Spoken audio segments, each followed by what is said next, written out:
As someone who put their life on the line to defend this country in Afghanistan, I think there is a special hatred that lives in my heart for elected officials that sell out the United States. And the Southern District of New York has just indicted one of the senior U.S. senators from New Jersey, Bob Menendez, for doing exactly that, selling out the country to a hostile foreign power and protecting his corrupt friends. Well, let's break it all down because it's complicated. It's some succession level corruption. But that's what you got me here for. Okay, what is the story? The core story is this: that Senator Bob Menendez and his wife Nadine have been indicted on bribery charges as the probe and a search of their home found hundreds of thousands of dollars, gold bars, and a host of other off the books benefits. So Bob Menendez was found to have received $100,000 at least in gold bars still at his home, and $500,000 in hidden cash, prosecutors say. These charges coming after the 69-year-old Democrat, about 6 years after an earlier criminal case against him ended in a deadlocked jury. Now, that first case was actually a totally different bribe scheme from a Florida doctor. This one is a lot more nefarious, and it's a little complicated, but this is the short and simple of it. All of this corruption was done through Menendez's wife, Nadine, right? She was kind of the fixer. And he did a whole bunch of favors for the Egyptian government, which funneled money and bribes, which appeared to have funneled money and bribes to him through a trio of people named Diaz. Let me see. Let me make sure I get these names right. Three contacts. Here we go. Named Wael Hana, Jose Uribe, and Fred Diaz.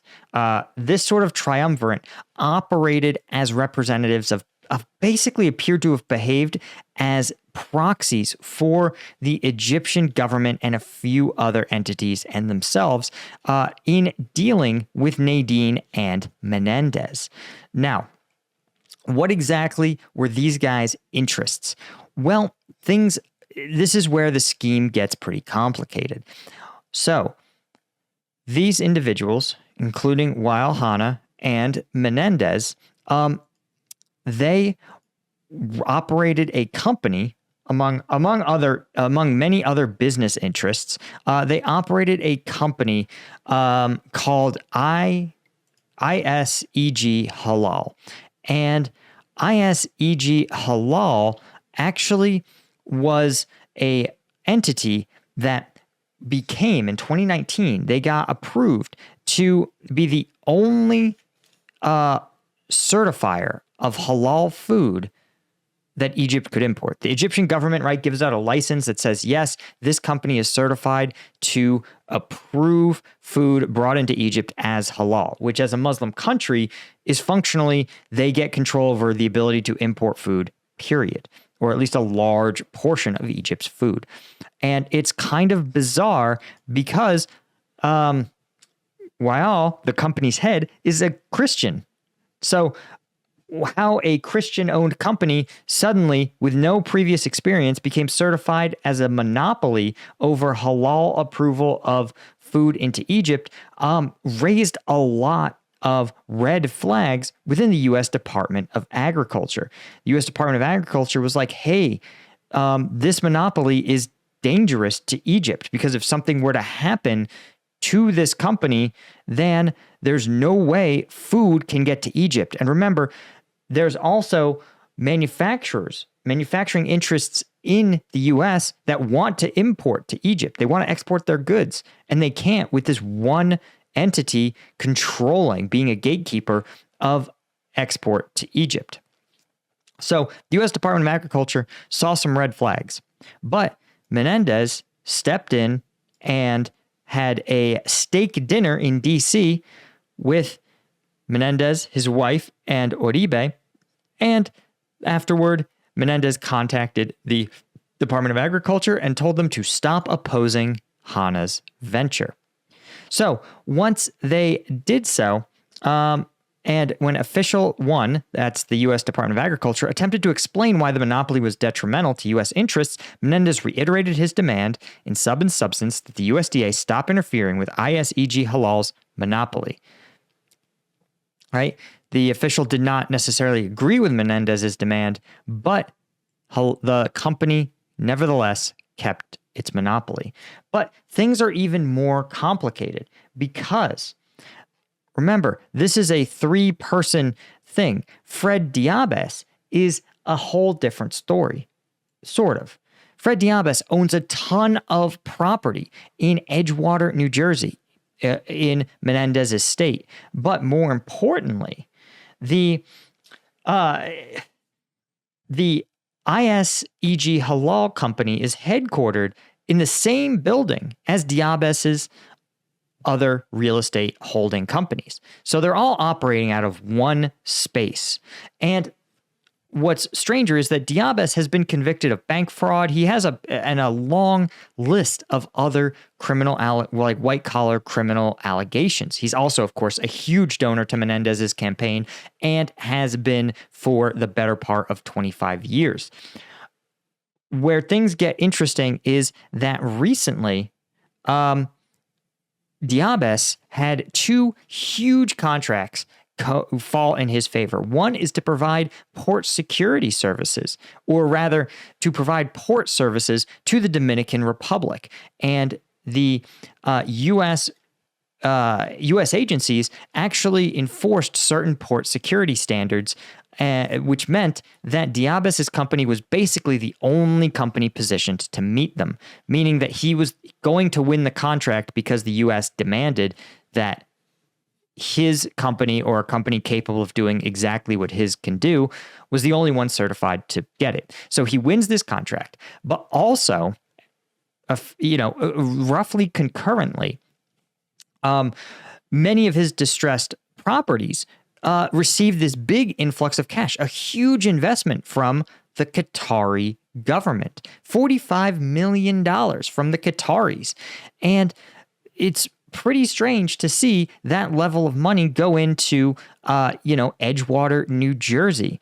But the issue is that Egypt, Egypt and Qatar aren't the best of friends. So it seems like the Qataris want really an interest in the ability to regulate this halal company, because if the Qataris can pull the strings to tighten the ability of Egypt to get halal approved food into their country, it's a powerful lever that they're able to pull. And Diaz appeared happy to facilitate it. But that's not all.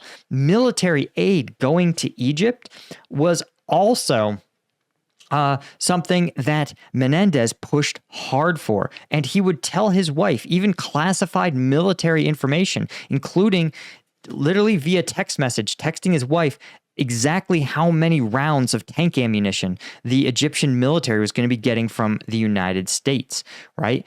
And his wife, in turn, passed that information to Hana. Now, why would Hana need to know that unless he was operating as an Egyptian government official? So you can see the layers of corruption here. Also, you've had the U.S. attorneys beginning to look at these very fraught relationships, right? It obviously raises some red flags when you have the USDA identifying something as a monopoly, $45 million of Qatari money flowing into a U.S. interest in New Jersey. All of these things raise red flags. And when the U.S. attorney began to look at it, Menendez actually lobbied the president, that's Joe Biden, to replace the U.S. attorney with someone who Menendez was much closer to. And it appears that there was a change in the U.S. attorney's office, though there's nothing in this indictment that indicates that that implicates the president, at least that I've seen. So you understand that Menendez was absolutely doing everything in his power to advocate for these three proxies for the Egyptian government. And what did he get for this, right? Because clearly we're talking about hundreds of millions of dollars of aid and access, right? Surely a senator like this would wield tremendous influence and would make insane amounts of money for it. But in fact, when you total it up, Menendez didn't really make all that much money, right? Again, $100,000 in gold bars, $500,000 in cash, and apparently he also was purchased a used Mercedes. Yep. The indictment says that Nadine texted her husband to say, "Congratulations, mon amour de la vie." Okay, weird. I don't think that's French. I don't think that's any language. "We are the proud owners of a 2019 Mercedes," with a heart emoji. Okay, guys, I just want to point this out. A 2019 Mercedes is worth like $60,000. It's not even a Tesla. So, yeah, you can bribe a U.S. senator with a used Mercedes. Now, more important is the campaign contributions. And those did number in probably the hundreds of thousands of dollars. But the level of influence it bought them is tremendous. Look here. In April 2020, after a meeting with an Egyptian official, Menendez lobbied Mike Pompeo, then Secretary of State, to increase American engagement in stalled negotiations involving Egypt, Ethiopia, and Sudan regarding the building of a dam over the Nile River, a key foreign policy issue for Egypt. This is just like a level of corruption that is comical. And what's also fascinating about the indictment is that Hannah also promised Nadine, right, Menendez's wife, a no-show job at his company. And then he stiffed her. That's right. This dude stiffed a U.S. senator on his bribes. But here's the funny thing is basically if he's acting as an operative for the Egyptian government, if he ever gets indicted, Egypt is going to whisk that dude away, right? He's never going to face consequences for this. Only Menendez will, which meant that he could screw Menendez and there wasn't dick Menendez could do about it. That's what I find most ridiculous.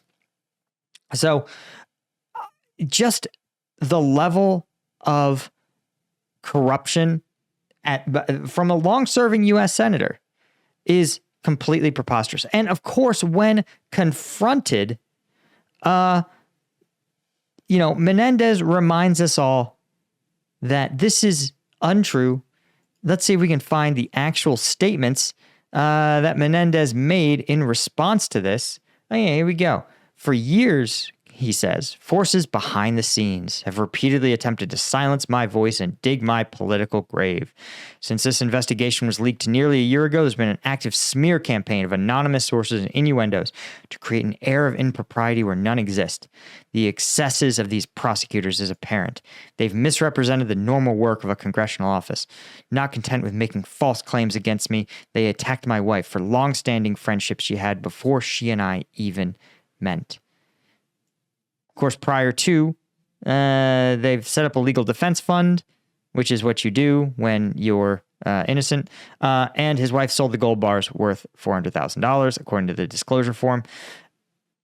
Just, again, another example of just, when confronted with anything bad,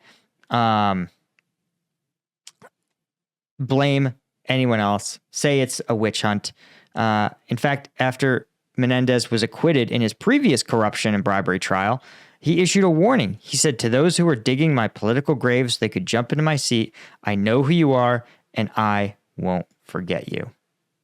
Also, one interesting afternote that I thought was really interesting. The individual who was, the alleged person who was bribing Senator Menendez in his initial trial, which ended in a mistrial, right? So it's not, the jury was deadlocked, so he wasn't convicted of those bribery charges. a doctor in South Florida who committed $100+ Medicaid fraud, named Dr. Melgan. Dr. Melgan, Mr. Medicaid fraud, he actually was pardoned. He was convicted of his Medicare fraud, serving a 17-year sentence. And Donald Trump, the Republican president, in a generous act of bipartisanship, pardoned the good, dear friend of the long-serving Democratic senator. Truly, guys, amazing what political cooperation you can do when the political parties get paid. Anyway, just remember, these guys don't do much bipartisanship for you and I. That's all I had. Thank you so much for joining me. Hope you learned something and experienced the same disappointment that I did. Cheers.